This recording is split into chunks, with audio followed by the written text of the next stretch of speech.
অষ্টম শ্রেণীর ছাত্রছাত্রীরা আমাদের যে বাকি অংশটা আছে সেটা মানুষের মধ্যে যে অংশটা আছে এটা করাচ্ছে, ঠিক আছে। দেখো আমাদের এরপরে যে আছে প্রোটিন জাতীয় খাদ্য, প্রোটিন জাতীয় খাদ্য, প্রোটিন কাঠামো বা প্রোটিন জাতীয় খাদ্য।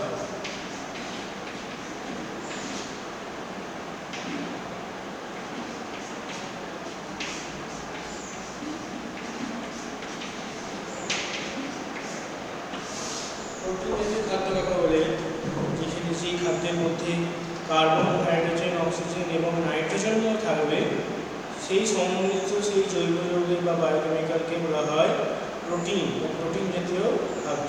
তাহলে যে জৈব যৌগে কার্বন, হাইড্রোজেন, অক্সিজেন এবং নাইট্রোজেন মিলিয়ে যে জৈব যৌগ গঠিত হয়, যা আমাদের শরীরের বৃদ্ধি এবং আমাদের যে শরীরের গঠন এবং আমাদের বিভিন্ন শারীরবৃত্ত কার্য নিয়ন্ত্রণ করতে সাহায্য করে, তাকে বলা হবে প্রোটিন বা প্রোটিন জাতীয় খাদ্য, ঠিক আছে। প্রোটিন জাতীয় খাদ্যের উৎস কী কী? প্রোটিন জাতীয় খাদ্যের উৎস হলো উদ্ভিজ্জ, যেমন হচ্ছে ডাল, বাদাম ইত্যাদি, এবং ডাল, বাদাম ইত্যাদি, নারকেল ইত্যাদি হলো উদ্ভিজ্জ উৎস। এবং প্রাণীজ উৎস হচ্ছে যেমন আমাদের মাছ, মাংস, ডিম এবং পনির, ছানা জাতীয় জিনিস থেকে আমাদের প্রাণীজ যে প্রোটিন সেগুলি আমরা পেতে পারি। তাহলে এই প্রোটিন জাতীয় খাবারের মধ্যে কার্বন, হাইড্রোজেন এবং অক্সিজেন এবং নাইট্রোজেন, এই চার মৌলের সমন্বয়ে যে জৈব যৌগ গঠিত হবে এবং যা আমাদের দেহের জীব গঠন, বৃদ্ধি এবং কোষের এবং দেহের বিভিন্ন শারীরবৃত্ত কাজ নিয়ন্ত্রণ করতে সাহায্য করবে, তাকে বলা হয় প্রোটিন বা প্রোটিন জাতীয় খাদ্য। প্রোটিন জাতীয় খাদ্যের কী কী গুরুত্ব? প্রোটিন জাতীয় খাদ্যের উৎসগুলো বা উদ্ভিজ উৎস এবং প্রাণীজ উৎসগুলো মনে রাখতে হবে, হ্যাঁ। এবং প্রোটিন জাতীয় খাদ্যের কী কী গুরুত্ব?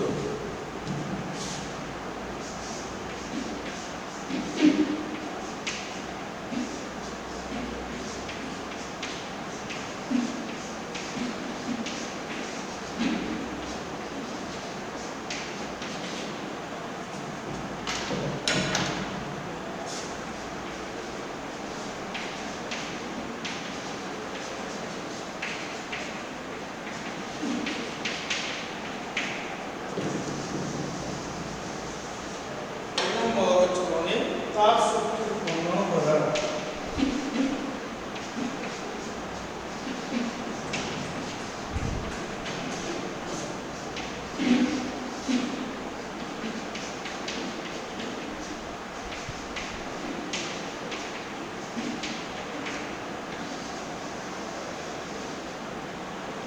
প্রোটিন জাতীয় খাদ্য, 1 গ্রাম প্রোটিন জাতীয় খাদ্যে জারিত হয়ে বা সংশ্লেষিত হয়ে 4.1 কিলোক্যালোরি তাপ শক্তি উৎপন্ন করতে পারে, বা 4.1 কিলোক্যালোরি আমাদের শক্তি শরীরে উৎপন্ন করতে পারে।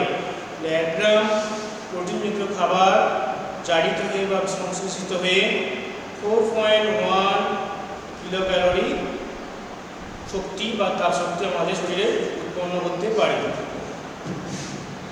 1 gram protein is equal to 4.1 kilocalorie শক্তি উৎপন্ন করে, ঠিক আছে। এরপর হচ্ছে তাপ শক্তি উৎপন্ন হলো। এরপর আমাদের দেহের বৃদ্ধি ও গঠন, দেহের বৃদ্ধি গঠন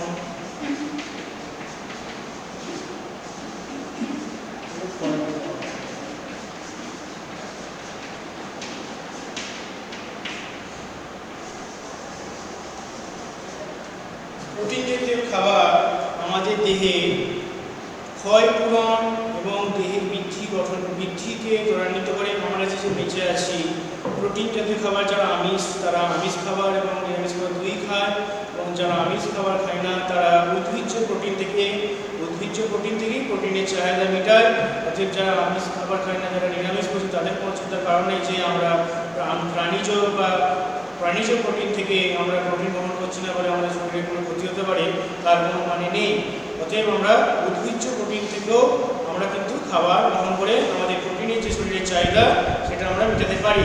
তাই প্রোটিন আমাদের শরীরে দেহের যে শারীরবৃত্তীয় কাজ, দেহের যে গঠন, অস্থির গঠন থেকে শুরু করে সমস্ত শরীরের যে শারীরবৃত্তীয় কাজ, সমস্ত কিছু কিন্তু প্রোটিন দ্বারা নিয়ন্ত্রিত। প্রোটিন পরে পড়বে। প্রোটিনের গঠনগত কার্যগত একক হচ্ছে অ্যামাইনো অ্যাসিড।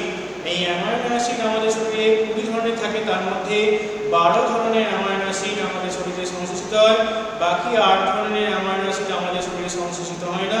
আমাদেরকে খাবারের মাধ্যমে সেই অ্যামাইনো অ্যাসিডকে আমাদের শরীরে পরিপূর্ণ করতে হয়।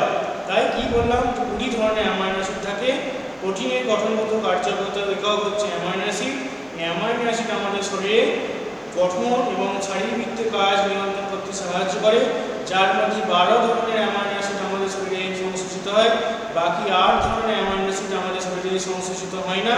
আমাদেরকে খাবার গ্রহণ করে, অর্থাৎ বাইরের সোর্স থেকে সেই খাবার গ্রহণ করে আমাদের সেই বাকি 8 ধরনের যে অ্যামাইনো অ্যাসিড আছে তাকে পরিপূর্ণ করতে আমাদের খাদ্যের মাধ্যমে তা গ্রহণ করতে হয়।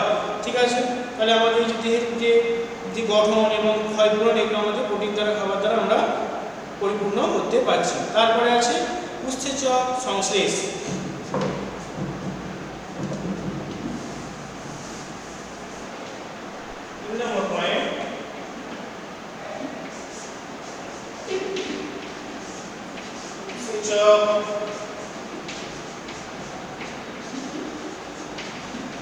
সংশ্লেষ আমরা জানি,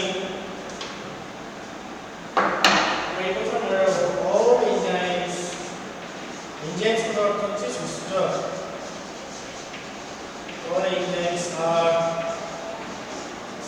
protein in nature.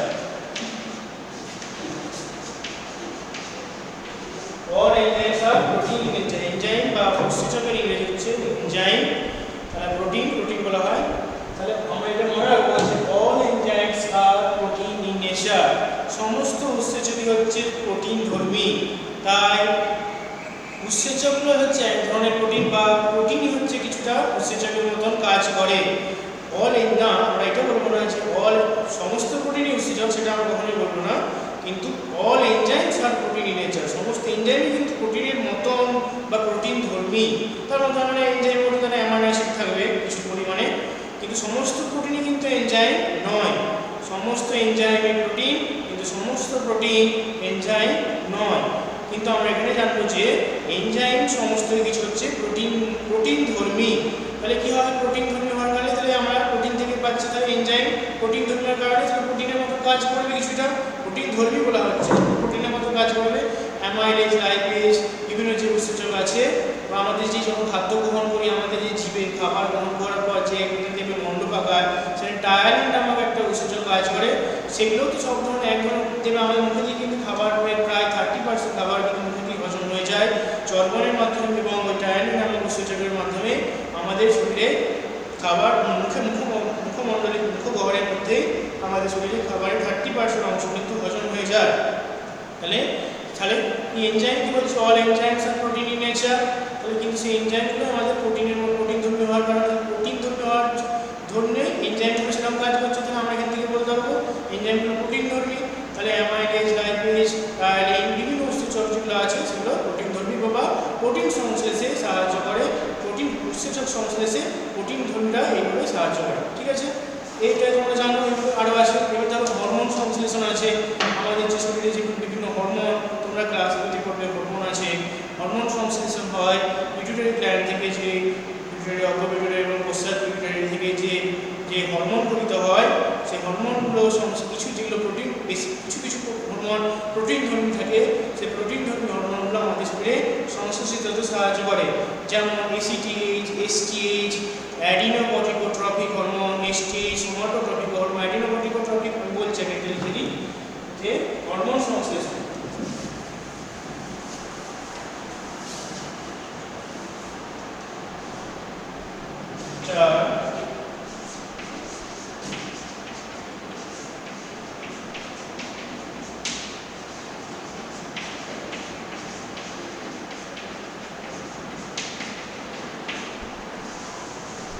হরমোন সংশ্লেষণ, হরমোন কথাটা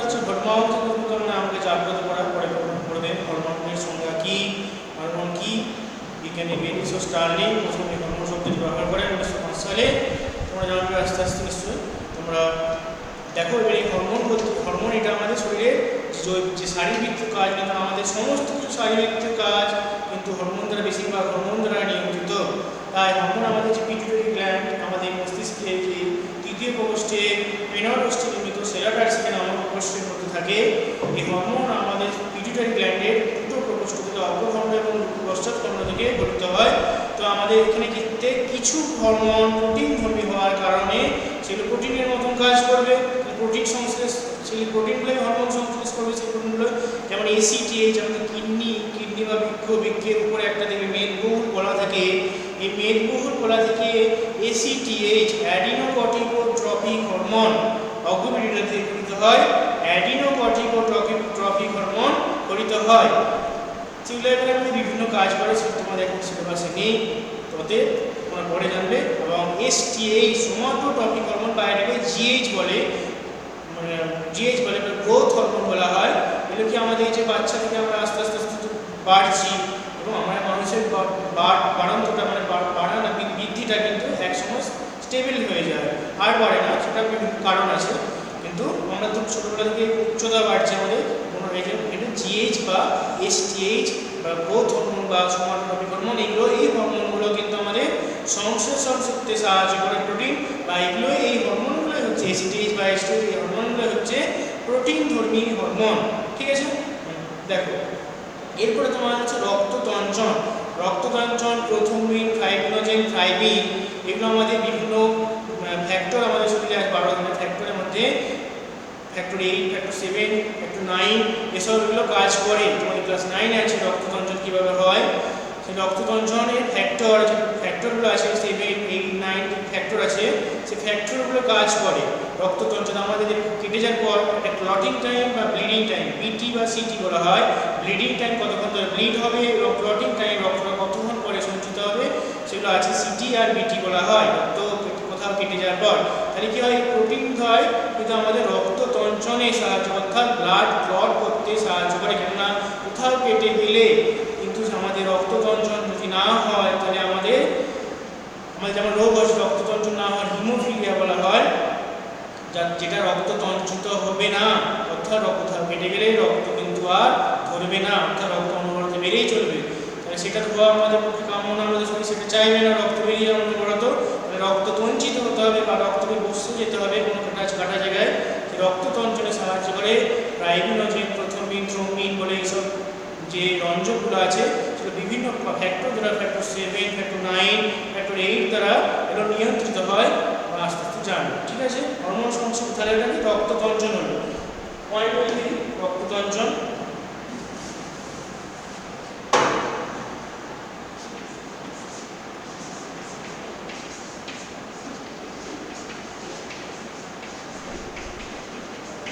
এরপর আসবে আমাদের রক্ততঞ্চনের পর আছে রোগ প্রতিরোধ ক্ষমতা গড়ে তোলা।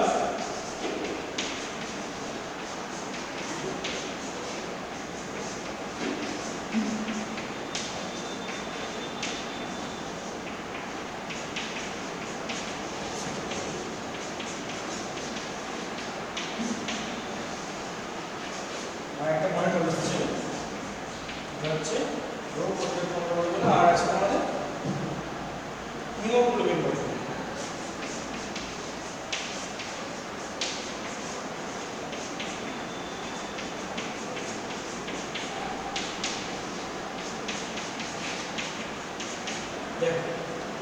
রোগ প্রতিরোধ ক্ষমতা বা আমাদের ওনার ক্ষমতা সৃষ্টি করতে ভিটামিন বেশি কাজে লাগে। ভিটামিনকে বলা হয়, আমাদের ভিটামিন কিন্তু শরীরে কোনো এনার্জি তৈরি করতে পারে না, কিন্তু আমাদের রোগ প্রতিরোধ ক্ষমতা বা অনক ক্ষমতা বা ইমিউনিটি বাড়াতে সাহায্য করতে। এখানে ভিটামিন ছাড়াও প্রোটিন জাতীয় খাদ্য কিন্তু আমাদের শরীরে রোগ প্রতিরোধ ক্ষমতা গড়ে তুলতে সাহায্য করে। কেন, এখানে আমাদের শরীরে অ্যান্টিবডি তৈরি করতে সাহায্য করে। ফরেন কোনো জিনিস বা যেটা আমাদের শরীরে ক্ষতি করে, একে বাইরে থেকে যেটা আসে বা বাইরে থেকে অ্যান্টিজেন হিসেবে আমাদের শরীরে প্রবেশ করে এবং আমাদের শরীরে ওই অ্যান্টিজেনের বিরুদ্ধে অ্যান্টিবডি তৈরি করে। অর্থাৎ প্রোটিন জাতীয় খাবার কিন্তু আমাদের শরীরে অ্যান্টিবডি তৈরি করতে, কেন পরে তোমরা পড়বে রোগ প্রতিরোধ ক্ষমতা করতে অ্যান্টিবডি যে স্ট্রাকচার আছে, গ্লোবিউলিন প্রোটিন থাকে, গ্লোবিউলিন প্রোটিন অ্যান্টিবডি স্ট্রাকচার এরকম দেখতে হয়। অ্যান্টিবডি স্ট্রাকচার পরে যখন দেখতে হয় পরে করবে অ্যান্টিবডি স্ট্রাকচারে যে উপরে যে এরকম দুটো শাখা পোশার মধ্যে আছে ওখানেতে গ্লোবিউলিন প্রোটিন থাকে। ওই গ্লোবিউলিন প্রোটিনটা একটা প্রোটিন ধর্মী গ্লোবিউলিনটা, তো গ্লোবিউলিন প্রোটিন তৈরি করে সেটা নিশ্চয়ই প্রোটিন ধর্মী, তার জন্য তাহলে কি অ্যান্টিবডিটাও কিন্তু প্রোটিন জাতীয় জিনিস, তাহলে সেটা অ্যান্টিবডিটাই কি হচ্ছে আমাদের শরীরে রোগ প্রতিরোধ ক্ষমতা গড়ে তুলতে সাহায্য করছে, সেটাও নিশ্চয়ই প্রোটিন ধর্মী হওয়ার কারণেই আমরা তাকে প্রোটিন জাতীয় বলছি। সেটা হচ্ছে আমাদের রোগ প্রতিরোধ ক্ষমতার সাথে তাহলেই ধরে আমরা বলতে পারি যে প্রোটিন জাতীয় খাবারে কিন্তু আমাদের শরীরে রোগ প্রতিরোধ ক্ষমতা গড়ে তুলতে সাহায্য করে। এবং আমাদের শরীরে হিমোগ্লোবিন, এই হিমোগ্লোবিনকে শর্ট ফর্মে বলা হয় এইচবি। হিমোগ্লোবিন হচ্ছে গামা গ্লোবিউলিন প্রোটিন দ্বারা গঠিত। হিমোগ্লোবিন হচ্ছে শ্বাসরঞ্জক, আমাদের বিভিন্ন মেরুদণ্ডী প্রাণীদের ক্ষেত্রে শ্বাসরঞ্জক হিসেবে কাজ করে। হিমোগ্লোবিন অক্সিজেনের সঙ্গে যখন বাইন্ড করে, কিন্তু হিমোগ্লোবিন হচ্ছে প্রোটিন ধর্মী, মানে গামা গ্লোবিউলিন নামক বিভিন্ন পদার্থ থাকে। সেই গামা গ্লোবিউলিন পদার্থগুলো যেগুলো কি প্রোটিন ধর্মীর কারণে এটা হিমোগ্লোবিনটা প্রোটিন ধর্মীর মতো প্রোটিন নেচার হলে তাহলে কি আমাদের হিমোগ্লোবিন প্রোটিন নেচার হওয়ার কারণে সেটাও কিন্তু প্রোটিন ধর্মী। তাই কি বলছি আমরা যে হিমোগ্লোবিন রক্ত শোষণ, যে আমাদের রক্তে যে অক্সিজেনের যে পরিবহনে সাহায্য করে, তাহলে ওইটাও আমাদের রক্ত পরিবহনে সাহায্য করার জন্য আমাদের কিন্তু যে হিমোগ্লোবিন গঠনে কিন্তু প্রোটিন এর মুখ্য ভূমিকা আছে। ঠিক আছে, দেখো প্রোটিনটা অনেকটা হলো। এরপরে তোমাদের আছে লিপিড।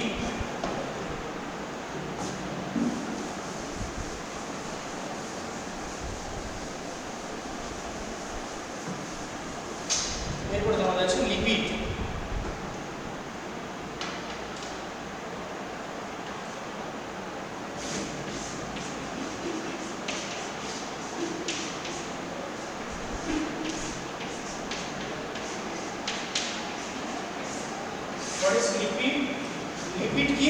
লিপিড হচ্ছে কার্বন, হাইড্রোজেন এবং অক্সিজেন এর অনুপাতে গঠিত, যেখানে কিন্তু যেমন কার্বোহাইড্রেটের ক্ষেত্রে বা জলের ক্ষেত্রে হাইড্রোজেন ও অক্সিজেন অনুপাত 2:1 অনুপাতে থাকে, কিন্তু লিপিডের ক্ষেত্রে হাইড্রোজেন ও অক্সিজেন অনুপাত 2:1 অনুপাতে থাকবে না। এটা হচ্ছে লিপিড জাতীয় পদার্থ, কিন্তু জলে অদ্রবণীয়, কিন্তু বেনজিন, ইথার, অ্যালকোহলে এরা দ্রবণীয়। এটা তোমরা লিপিড একটা টেস্ট করতে পারো, জলে কি তেল মিশে? জলে তেল কখনো মিশে না, বা তেলে জলে কখনো মিশে না, একই ব্যাপার। তেলটা তো লিপিড জাতীয় পদার্থ, বা ফ্যাট, লিপিড বা ফ্যাট একই কথা, লিপিড জাতীয় পদার্থ। তাহলে কি লিপিড কখনো জলে দ্রবীভূত হয় না, মানে একদম তেল, ঘি এগুলো কি জলে মিশে? তাহলে কি লিপিড জাতীয় পদার্থ জলে অদ্রবণীয়, কিন্তু ইথার, অ্যালকোহল, বেনজিন, তোমরা ইথার, অ্যালকোহল এটা দেখোনি, যদি ল্যাবে কখনো দেখতে পাবে যে ইথার, অ্যালকোহল এবং বেনজিন এগুলোতে কিন্তু লিপিড জাতীয় পদার্থ কিন্তু সঙ্গে সঙ্গে দ্রবীভূত হয়ে যায়, অর্থাৎ দ্রবণীয়। লিপিড পদার্থ জলে অদ্রবণীয়, কিন্তু ইথার, বেনজিন, অ্যালকোহলে জলে দ্রবণীয় নয়, এবং ইথার, বেনজিন, অ্যালকোহলে কিন্তু দ্রবণীয়। ঠিক আছে, এবং এর এই যে যৌগ, লিপিড জাতীয় যে জৈব যৌগটা কার্বন, হাইড্রোজেন, অক্সিজেন দ্বারা গঠিত, যেখানে কার্বনের পরিমাণ নির্দিষ্ট অনুপাতে থাকবে এবং হাইড্রোজেন অক্সিজেন অনুপাত কিন্তু হাইড্রোজেন এবং অক্সিজেন অনুপাত কখনোই যেমন শর্করা জাতীয় বা কার্বোহাইড্রেট জাতীয় বা জল কখনো যে 2:1 অনুপাতে হাইড্রোজেন ইস্টু অক্সিজেন যখন 2:1 অনুপাতে থাকে, এটা কিন্তু থাকবে না। ঠিক আছে, এখানে সেটা থাকবে না। দেখো লিপিড জাতীয় খাবারে বা লিপিড জাতীয় পদার্থের খাদ্যের গুরুত্ব কি?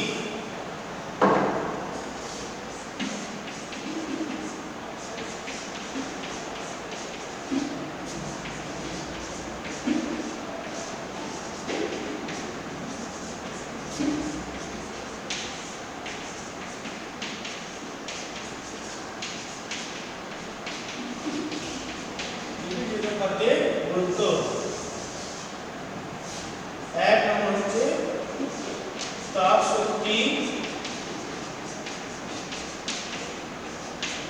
উৎপন্ন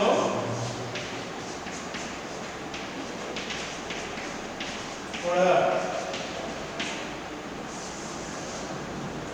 যেমন 1 গ্রাম লিপিড জাতীয় পদার্থ, লিপিড খাবার, 1 গ্রাম লিপিড জাতীয় খাবার জারিত হয়ে 9.3 কিলোক্যালোরি তাপ শক্তি উৎপন্ন করে। 1 গ্রাম লিপিড জাতীয় পদার্থ জারিত হয়ে 9.3 কিলোক্যালোরি তাপ শক্তি গ্রাম যেখানে শর্করা জাতীয় খাদ্য যেখানে 4.0 কিলোক্যালোরি তাপ শক্তি উৎপন্ন করছিল, 1 গ্রাম প্রোটিন জাতীয় খাদ্য যেখানে 4.1 কিলোক্যালোরি তাপ শক্তি উৎপন্ন করছিল, সেখানে 1 গ্রাম লিপিড 9.3 কিলোক্যালোরি তাপ শক্তি উৎপন্ন করছে। মানে লিপিডের তাপমান মূল্য নিশ্চয়ই বেশি, বা তাপ শক্তি বা আমাদের শরীরে লিপিডের প্রয়োজন বেশি, প্রয়োজন কেননা এটা বেশি পরিমাণে মানে তাপ শক্তি উৎপন্ন করতে, অর্থাৎ আমাদের শরীরে বেশি পরিমাণে এগুলো প্রয়োজন, কেন বেশি পরিমাণে শক্তি উৎপন্ন করতে পারবে। তাপ শক্তি তো আমাদের শরীরে যান্ত্রিক শক্তিতে পরিণত হবে, আমরা কাজ করার ক্ষমতা পাচ্ছি, হাত পা নাড়ছে যাচ্ছে, পরে যান্ত্রিক শক্তিতে রূপান্তরিত হচ্ছে তাপ শক্তিটাই, তাহলে নিশ্চয়ই এগুলো বেশি আমাদের শরীরে কার্যকরী। অল্প পরিমাণে খেয়েও কিন্তু আমরা বেশি তার মূল্য পেতে পারি, সেটা হচ্ছে লিপিড জাতীয় পদার্থ থেকে। তারপরে আছে আমাদের মানসিক বিকাশ, দৈহিক পুষ্টি, এটা একই পয়েন্টের মতন পড়ছে। আমাদের মানসিক বিকাশ, দৈহিক পুষ্টি যেমন আমরা পরে পড়বে ফ্যাটি অ্যাসিড। ফ্যাটি অ্যাসিড হচ্ছে কিছু হাইড্রোকার্বন এবং কার্বক্সিলিক গ্রুপ, এগুলো ফ্যাটি অ্যাসিড বলা হয়। ফ্যাটি অ্যাসিড হচ্ছে মানসিক বৃদ্ধি,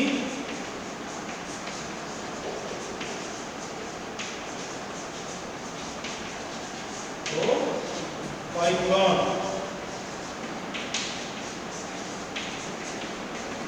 ফ্যাটি অ্যাসিড মানে আমি বললাম ফ্যাটি অ্যাসিড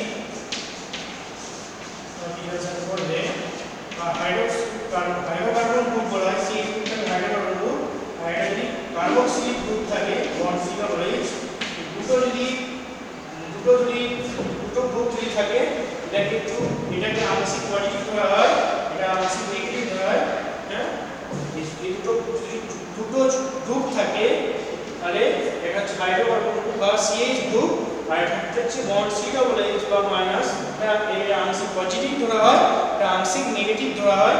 এই দুটো যদি গ্রুপ থাকে তাহলে সেটা হচ্ছে ফ্যাটি অ্যাসিড বলা হয়, সেটাকে ফ্যাটি অ্যাসিড বলা হয়।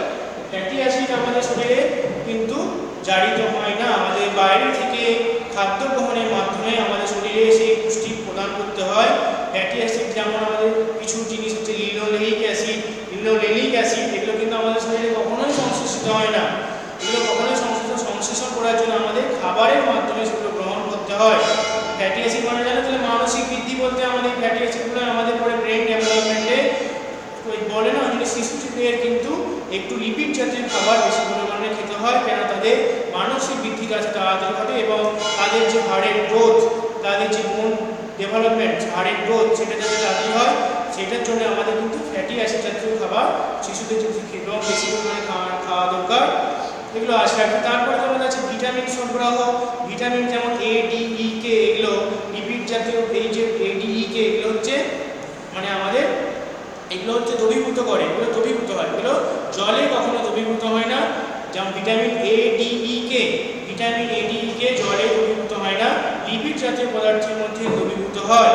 আর ভিটামিন সি বা ভিটামিন বি কমপ্লেক্স কিন্তু জলে দ্রবীভূত হয়। তোমাদের পরে চ্যাপ্টার আছে দেখো vitamin A, D, E, K এগুলো হচ্ছে লিপিড জাতীয় পদার্থে দ্রবীভূত হয়, আর ভিটামিন সি বা ভিটামিন বি কমপ্লেক্স কখনো জলে মানে কখনোই লিপিড জাতীয় পদার্থে দ্রবীভূত হবে না, এগুলো সব সময় জলীয় দ্রবণে দ্রবীভূত হবে। ঠিক আছে, তাহলে সেটা হলো ভিটামিন সরবরাহ করবে লিপিড পদার্থটাই। কেন এটা কি বলছে যে এডিকে ভিটামিনগুলো লিপিডের মধ্যে দ্রবীভূত হয়, তাহলে নিশ্চয়ই ওই লিপিড জাতীয় পদার্থগুলোই ভিটামিন সংশ্লেষ করতে সাহায্য করে।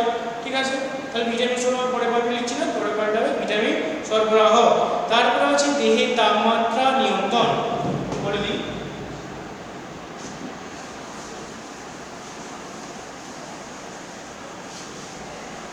চার নম্বর হবে দেহের তাপমাত্রা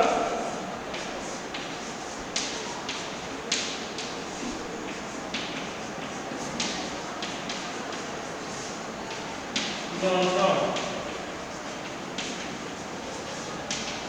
অ্যাকচুয়ালি হচ্ছে কার্বনাইজেশন অফ আওয়ার বডি, দেহের তাপমাত্রা নিয়ন্ত্রণ। দেহের তাপমাত্রা যে লিপিড আমাদের চামড়ার নিচে লিপিড জাতীয় পদার্থ দ্বারা বেশি থাকে, যেমন শীতকালে কিন্তু আমাদের শরীরে লিপিড জাতীয় পদার্থের চামড়ার নিচে লিপিড জাতীয় পদার্থের পরিমাণ বাড়বে, গ্রীষ্মকালীন অবস্থা কিন্তু আমাদের চামড়ার নিচে লিপিড যে স্তরটা থাকে কিন্তু আস্তে আস্তে একটু সরে যায়। এই জন্য কী হয়, শীতে আমাদের শরীরের তাপ যাতে বেরিয়ে যেতে না পারে তার জন্য কী করে শরীর চামড়ার নিচে লিপিড জাতীয় পদার্থের পরিমাণটা বাড়িয়ে দেয়, যাতে কী হয় স্তর পুরো আস্তরণ করে যাবে, পুরো আস্তরণ করে গেলে কী হবে লিপিড জাতীয় পদার্থ পুরো আস্তরণ করে আমাদের শরীরের যে হিট সেটা বাইরে বেরোবে না, বাইরে যে প্রচণ্ড ঠান্ডা সেটা থেকে আমরা মস্তিষ্ক কিছুটা রক্ষা করবে। ঠিক আছে। আর গ্রীষ্মকালীন অবস্থায় কি শরীরে যদি বেশি তাপ তৈরি হয় বাইরেও তাপ সেটা সম্ভাবনা ছাড়া শরীরে ক্ষতি হবে, এটাই রেগুলেশন বলে থার্মো রেগুলেশন। তাহলে কী হয় তখন গ্রীষ্মকালীন অবস্থায় আমাদের চামড়ার নিচে যে লিপিড পদার্থ থাকে একটু কম পরিমাণে হতে শুরু করে, কেন যে বাইরের তাপমাত্রা দেহের তাপমাত্রা কিন্তু ব্যালেন্স করতে হবে, কেন সেটা গ্রীষ্মকালীন অবস্থায় আমাদের পরিবেশ গরম থাকে, দেহের লিপিডটা বাড়িয়ে দিয়ে দেহ কখনো বেশি গরম হয়ে গেলে সেটা ক্ষতিকর হবে, থার্মো রেগুলেশন সেটা ফল্ট করবে। সেটাই আমাদের লিপিড জাতীয় পদার্থ দেহের তাপমাত্রা এইভাবে নিয়ন্ত্রণ করে। এবং হরমোন উৎপাদন, লাস্ট পয়েন্ট হচ্ছে হরমোন উৎপাদন।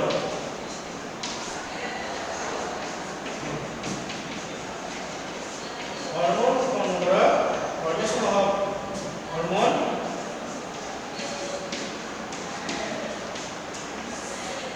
হরমোন উৎপন্ন করা আমাদের লিপিড জাতীয় কিছু হরমোন, যেমন প্রোটিন জাতীয় হরমোন যেমন বললাম স্টেজ, এটা লিপিড জাতীয় হরমোন হচ্ছে স্টেরয়েড হরমোন বা যেগুলো যৌন হরমোন, ইস্ট্রোজেন, প্রোজেস্টেরন, এগুলো হচ্ছে টেস্টোস্টেরন, এগুলো হচ্ছে যৌন হরমোন। এই হরমোনগুলো আমাদের পিটুইটারির অপপিটুইটারিতে গঠিত হয় জিটিএইচ এর মাধ্যমে, গোনাডোট্রপিক হরমোনের মাধ্যমে।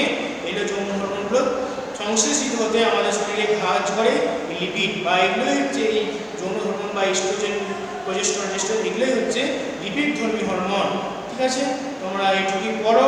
এরপরে তোমাদের ভিটামিনগুলো আছে, ভিটামিনের কাজ, ভিটামিনের উৎস এবং ভিটামিনের অভাবজনিত রোগ লক্ষণ এবং কিছু তার প্রতিকারের নিয়ম সেগুলো আছে, আস্তে আস্তে আমরা